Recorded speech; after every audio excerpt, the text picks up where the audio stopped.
Бүгін 18 маусым 2021 жыл. Қытайдағы жазықсыз команда отырған туған туысқандарын іздеу салып жүрген кісілер бүгін 231 күн Алматыда Қытай консулдың алдында. Бүгін Германиядан телевизионный группалар келген екен. Тілшілер енді нақтылы қайсы каналдың тілшілер екенін білмедік. Жалпы Германиядан келген кісілер екен. Айтма мүмкіншілер қайқыдан келген? Германиядан келген кісілер, телевизионный группа келіпті. Бұл кісілер қазір осы кісілерден сұхбат алып жатыр. Бағана осы кісілердің іс-қимылдарын бәрін түсіріп отырған. Енді жеке-жеке сұхбат алып жатыр.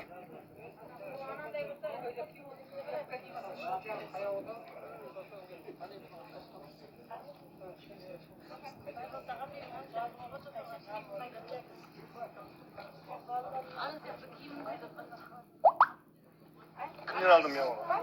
Білмеймін, ана жол неден фотосалоннан мен алып келдім. Жоқ, алып келген жоқ. Маған фотосалонның номерін беріп дедім, барып алып ал деп. Бірақ барып алуға қол тимеді.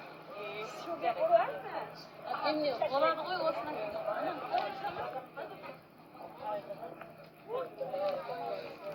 Құрметті Нұрахай Тұрсынғұлсыз, иә? Нұрахай Тұрсынғұлсыз, иә?